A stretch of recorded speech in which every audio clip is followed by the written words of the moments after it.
Good morning, everybody. Happy Thursday. Ryan, thank you so much for joining us. Thanks we really for having appreciate me it. back. Oh, of course. So we've got Crystal Ball. She has a little segment that she wanted you all to hear. We've got Gigi Sohn. She's a former FCC attorney, and she's going to tell us a little bit about Andrew Yang's data privacy plan and some other developments there. The authors of the new book, She Said, on the Me Too movement and the allegations against Harvey Weinstein. A lot of that more.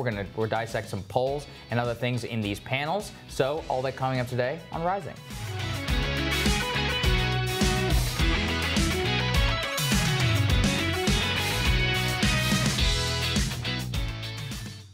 What's on your radar, Saagar? Well, CNN revealed its debate lineup for October 15th. I couldn't help but notice a familiar face is closing closer and closer to the center. Let's take a look.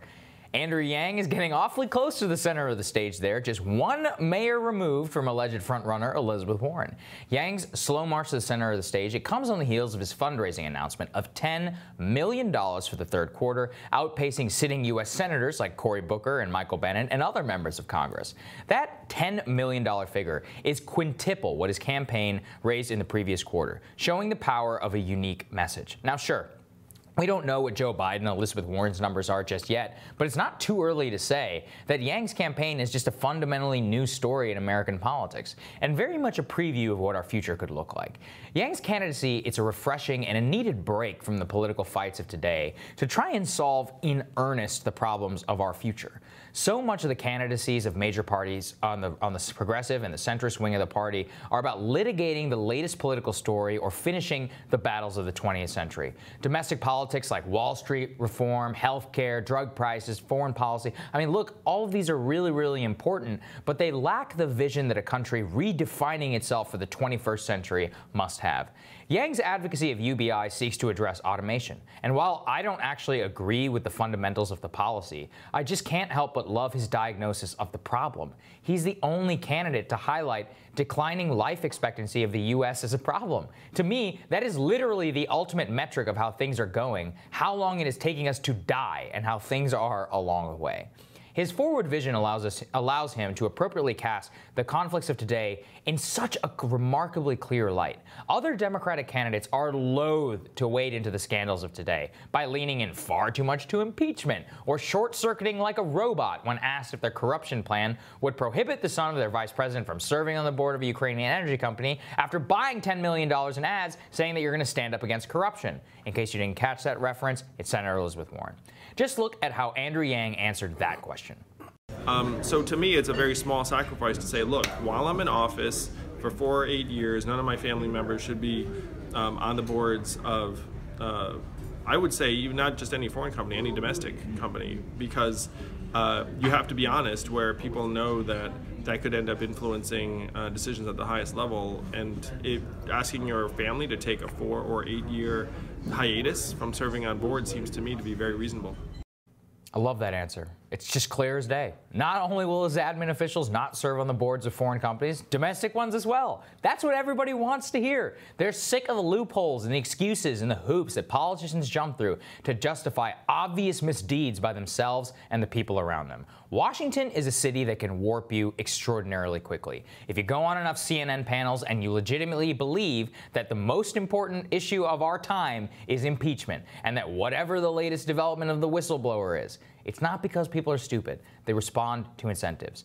They know that to get TV time and to be a force amongst the people who control the levers of power, they have to be focused on a narrow set of issues that aren't relevant whatsoever to your daily lives. Yang isn't from here. He hasn't touched our political system. So his analysis of the problem and his answers to these questions are exactly the way a normal, smart person might actually look at what the hell is going on over here. I think it's extremely refreshing, and I'm actually really excited to see Pete Buttigieg freeze up next to him again when he hears an original idea for the first time.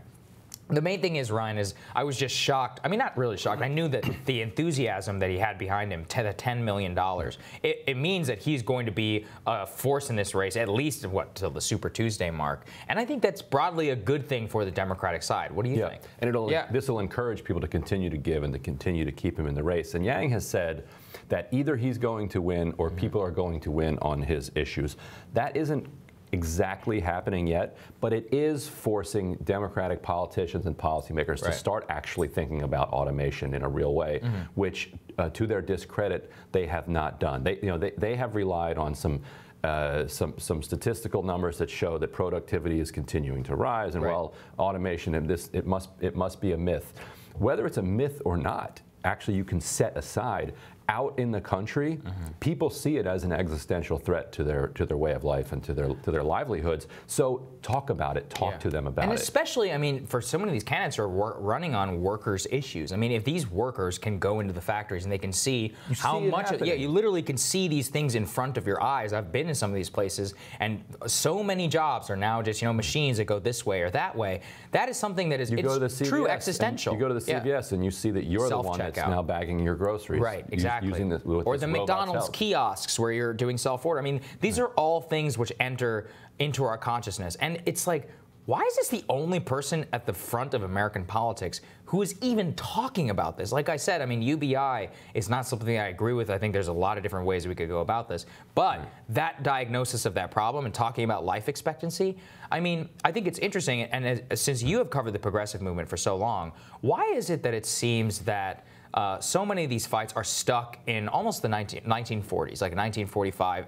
Bernie Sanders is literally running on fulfilling the legacy of Roosevelt. Right. Well, how did we get there? Significantly, it's because you had this kind of dark period of neoliberalism, from the late 70s up until today, where there was no progressive imagination that was allowed to break through, and so people go back to the last time that there was actually a robust left movement. There are several lost generations in there. If you look at the Democratic kind of bench, there are very few people between 35 and 65 who are even plausible presidential candidates, because it's this 30-year Clintonian vacuum that sucked up all of the intellectual energy in the wrong direction. That's an excellent point. And I mean, I see it on the right too, don't get me wrong. And it's one of those things where if we want to breed a new politics, guys like Yang are exactly the ones who need to pave the way forward and show others who are interested in those issues there's a path for you in this primary. Next on Rising, Crystal weighs in on Senator Bernie Sanders' medical emergency, and we talk with UBI advocate Scott Santens. He explains the merits of a universal basic income program. He also responds to some of the frequent arguments made against the idea. That when Rising continues.